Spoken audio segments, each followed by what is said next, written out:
Baik, kita akan masuk ke bagian soal nomor 5, efek kanal. Gambar 5 menunjukkan sebuah tongkang yang sedang berlabuh dengan posisi memanjang melintasi kanal dengan jarak D 30 meter dan ke dalam air sedalam B 12 meter. Jadi Anda bisa lihat di sebelah kanan gambar yang di atas itu dilihat dari atas, gambar yang di bawah itu dilihat dari samping ya. Kanal memiliki lebar D besar 55 meter, kedalaman air H 14 meter, dan kecepatan air homogen sebesar VI, 1,5 meter per second. Asumsikan bahwa aliran air di sekitar tongkang adalah homogen, jadi tidak kalau kita lihat dari sisi manapun sama gitu ya. Saat air melewati haluan, permukaan air mengalami penurunan dramatis yang dikenal sebagai efek kanal. Jika kedalaman air H sama dengan 0,80 meter, berapakah kecepatan air di sepanjang perahu mulai kenal vessel di titik A dan titik B? Ya, informasi tambahannya adalah erosi karena peningkatan kecepatan merupakan masalah umum bagi teknisi hidrolik. Jadi kita lihat di sini ya, air pada awalnya itu berjalan melewati si kanal ini ya. Jadi di mana kanal ini punya dimensi lebarnya itu D besar, tapi dan ketinggiannya adalah H besar. Jadi hasilnya pada saat awal kecepatan dari air itu adalah VI dan dia melewati luas penampang gitu ya, melewati luas penampang. Saya tulis luas penampang A aja ya. V1 penampang 1 itu adalah dimensinya adalah dimensi si kanalnya yaitu D dikalikan dengan ketinggian kanalnya jadi H dikalikan D. Namun ketika dia sampai di titik A, ketinggian airnya itu turun ya menjadi H per H dan lebarnya menjadi berkurang. Awalnya adalah D awalnya adalah D, tapi karena ada kapal di sini maka D dikurangi dengan lebar kapal yaitu D kecil.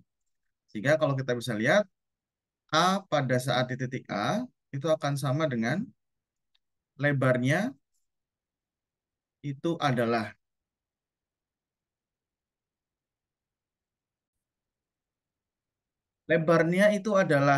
berkurang ya karena ketinggiannya berkurang, maka jelas lebarnya itu adalah D, tetap D, tapi tinggiannya berkurang bukan H besar, tapi H besar dikurangi dengan H kecil.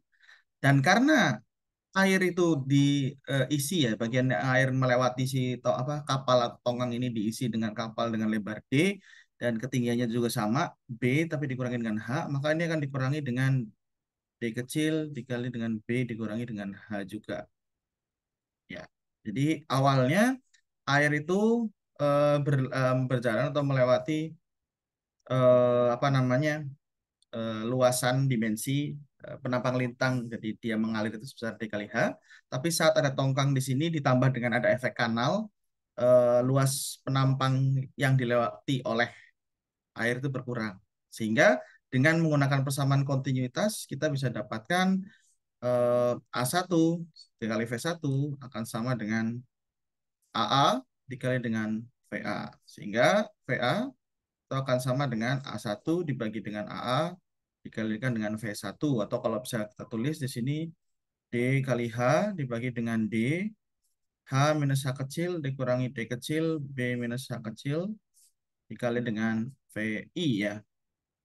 Nah, ini saya tidak akan hitung sampai selesai karena D Anda sudah ada, H itu juga sudah ada, H besar. Ya, Anda lihat H besar juga ada ya, H kecil juga ada, D kecil juga ada, B kecil juga ada ya. Di sini B kecil juga ada. Dan VI itu juga diberikan ya 1,5 meter per second. Sehingga nanti dengan perhitungan Anda bisa mendapatkan ini semua. Nah, substitusi. Begitu pula dengan B ya. Begitu pula dengan B. Dan cara yang sama. Jadi kita punya V1-nya VI, A1-nya juga DH. Tapi bedanya untuk A di B. Karena tidak ada perbedaan ketinggian H, ya maka akan sama dengan D besar dikurangi H. Jadi D besar dikalikan H ya. Luas dari apa namanya airnya tadi dikurangi dengan di situ, tongkang yang ada di situ. D dikalikan dengan B. Nah, sehingga VB dengan cara yang sama, akan sama dengan A1 dibagi dengan AB, dikalikan dengan V1, akan sama dengan DH, dibagi dengan DH, dikurangi dengan DB, D kecil B, kalikan PI. Nah, Anda bisa hitung juga berapa meter per second. Jadi artinya, kalau Anda bisa lihat karena di penyebut yang A itu jelas lebih kecil dibandingkan penyebut yang di B, maka kecepatan yang di A akan lebih besar dibanding yang B. Itu yang disebut sebagai efek kanal. Ya, berikut pembahasan untuk nomor 5.